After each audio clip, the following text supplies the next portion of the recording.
Headlines have been sponsored by SP Smart School, the leader in innovative schooling.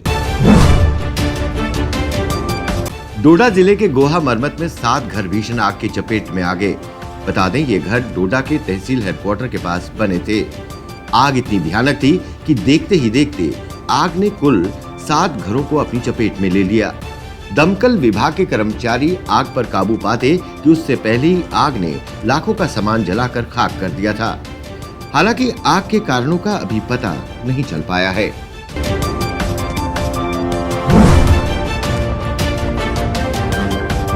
PHE अस्थायी कर्मचारियों का प्रदर्शन जारी है। पीएचई कर्मचारियों ने सोमवार को सचिवालय घेराव करने की कोशिश की, हालांकि पुलिस ने उनके इस प्रयास को विफल कर दिया। आपको बता दें, पीएचई अस्थायी कर्मचारी पिछले 8 महीनों से अपनी लंबित वेतन की मांग को लेकर प्रदर्शन कर रहे हैं, लेकिन आज तक किसी भी अधिकारी ने इनकी मांगों को नहीं सुना। प्रदर्शनकारी कर्मचारियों का कहना है कि वेतन न मिलने से इन्हें घर का खर्च चलाने में काफी मुश्किलों का सामना करना पड़ रहा है, जबकि सरकार आंखें मूंदे बैठी है कि अगर हमारे साथ इंसाफ नहीं होता है, अब ऐसे ही रैली निकल जाएंगी और इलेक्शन के दौरान किसी भी भारतीय जनता पार्टी या किसी के लीडर को रैली जम्मू के अंदर नहीं करनी दी जाएगी, क्योंकि हमारे साथ बहुत जुल्म और बहुत धोखा हो चुका हमारे साथ। जम्मू कश्मीर राज्य में बर्फबारी के बाद पर्यटक पत्नीटॉप का रुख कर रहे हैं। वहीं जम्मू से पत्नीटॉप आ रही स्कॉर्पियो गाड़ी JK02BA3366 लदवाल क्षेत्र में पहुंचने ही संतुलन खो बैठी और सड़क से 50 फीट नीचे लुढ़क गई, जिसमें 9 लोग सवार थे। मौके पर सीआरपीएफ टीम ने सभी घायलों को खाई से बाहर निकालकर शेरे कश्मीर मेमोरियल इमरजेंसी अस्पताल बटोत पहुंचाया, जहां पर उनका उपचार चल रहा है। सुबह तकरीबन 11:15 पे एक सिविलियन गाड़ी स्कॉर्पियो पहाड़ से बर्फ में फिसल कर नीचे गिर गई। पत्नीटॉप जा रहे थे वे, तो उन लोगों को हमारी क्यूआरटी ने, सीआरपीएफ ने तुरंत रेस्क्यू ऑपरेशन लॉन्च करके उनको बचाया है। और 9 आदमी जो है।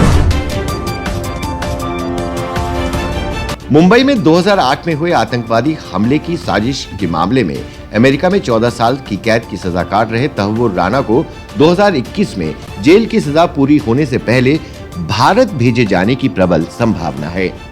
एक सूत्र ने इसकी जानकारी दी। शिकागो के निवासी 58 साल के राणा को 2009 में गिरफ्तार किया गया था। पाकिस्तान में जन्मे कैनेडियाई नागरिक को डेनमार्क के एक समाचार पत्र के खिलाफ आतंकवादी साजिश रचने और आतंकवादी संगठन लश्कर-ए-तैयबा से मदद मुहैया करवाने के मामले में संघीय जूरी ने दोषी ठहराया था।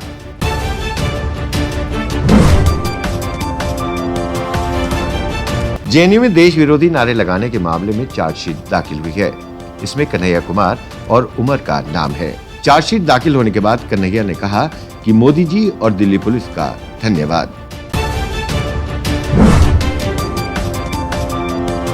दिल्ली पुलिस की स्पेशल सेल और जम्मू कश्मीर पुलिस ने एक संयुक्त ऑपरेशन में कश्मीर के शोपियां इलाके से हिजबुल मुजाहिदीन के 2 आतंकियों को गिरफ्तार किया है। पकड़े गए आतंकियों में एक नाबालिग है, जबकि दूसरे आरोपी की पहचान नाउपुरा बाड़ा शोपियां जम्मू कश्मीर निवासी किफायतुल्लाह बुखारी के रूप में हुई है। गिरफ्तार किए गए आतंकियों के पास से एक पिस्टल और 14 कारतूस बरामद हुए। पुलिस के अनुसार दोनों आतंकी हिजबुल मुजाहिदीन के एरिया कमांडर नबीद बाबू के बेहद करीबी हैं। दोनों दिल्ली एनसीआर में हथियार लेने आ चुके थे। यहां से सूचना मिलते ही स्पेशल सेल की टीम कश्मीर रवाना हुई और संयुक्त ऑपरेशन में दोनों को दबोच लिया गया।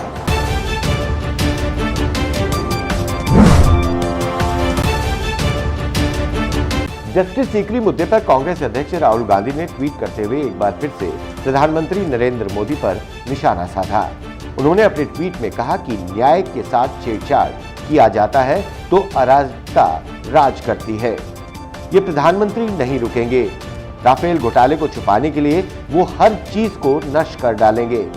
भ्रष्टाचार के कारण वो डरे हुए हैं और मुख्य संस्थाओं को नष्ट कर रहे हैं।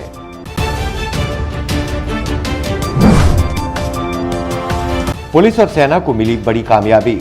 सूचना मिलने पर वादीपुर पुलिस और सेना ने नाका लगाकर चेकिंग के दौरान हिजबुल मुजाहिदीन के आतंकवादी सरफराज अहमद शीर को गिरफ्तार कर लिया। उसके कब्जे से काफी मात्रा में असला बरामद हुआ। यह आतंकी 2004 से कश्मीर घाटी में एक्टिव था। सर, आज आपने बड़ी कामयाबी हासिल की, तो इसके हवाले से जानना चाहेंगे। आज सुबह लगभग 10:30 और 11 के बीच में एक मिलिटेंट जो हिजबुल मुजाहिदीन से जुड़ा हुआ है, पिछले 5 सालों से वो एक्टिव था कुपवाड़ा, सोपुर और बांडीपुर बेल्ट में, जिसका नाम सरफराज अहमद सीर है। वो कैटेगराइज मिलिटेंट है हिजबुल मुजाहिदीन का। वो आज सुबह पकड़ा गया है और उससे कुछ आर्म्स एमिशन रिकवर हुआ है। राज्यपाल सत्यपाल मलिक ने कैनाल रोड स्थित राजेंद्र पार्क में एक म्यूजिकल फाउंटेन और ओपन एयर जिम का उद्घाटन किया। मौके पर बोलते हुए प्रदेश के युवाओं को खेल की तरफ रुचि बढ़ाने को कहा। शुभकामनाएं देता हूं जम्मू शहर के लोगों को कि एक बेहतरीन जगह बनी है, इसका सदुपयोग करें। लड़के लोग उसका जो जिम बना है उसका सदुपयोग करें और इसका फ़ायदा उठाएं। दूसरे ये जो घरों में पड़े और सड़े रहने की आदत है, इसको छोड़ के बाहर बैठें, बच्चे खेलें, लोग आएँ और इस जो पार्क की अच्छी आबो हवा है उसका भरपूर सदुपयोग करें। और मैं परवेज साहब को बधाई देता हूँ, इन्होंने ये अकेले नहीं बहुत सारे ऐसे काम किए।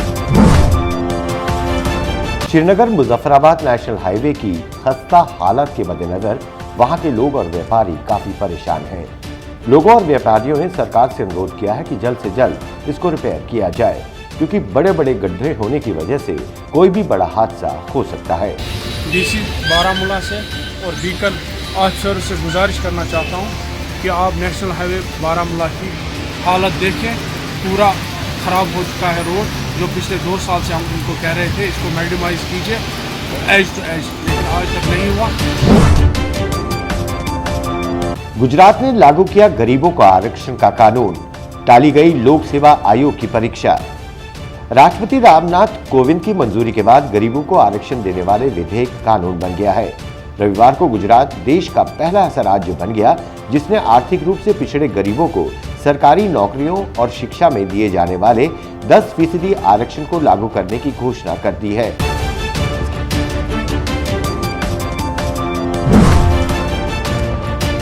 आलोक वर्मा को हटाने वाले पैनल में शामिल जस्टिस सीकरी ने ठुकराया सरकार का प्रस्ताव। सुप्रीम कोर्ट के जस्टिस ए.के. सीकरी ने लंदन स्थित राष्ट्रमंडल सचिवालय पंचायत ट्रिब्यूनल में नामांकन के लिए केंद्र सरकार को दी अपनी सहमति वापस ले ली है। सूत्रों ने बताया कि शीर्ष अदालत में वरिष्ठता क्रम में चीफ जस्टिस रंजन गोगोई के बाद सबसे वरिष्ठ जज सीकरी ने रविवार शाम को इस बाबत केंद्र सरकार को चिट्ठी लिखी और सीसेट में नामांकन को लेकर दी गई अपनी सहमति वापस ले ली। इससे पहले कांग्रेस ने रविवार को उनके नामांकन को लेकर सवाल खड़े किए थे।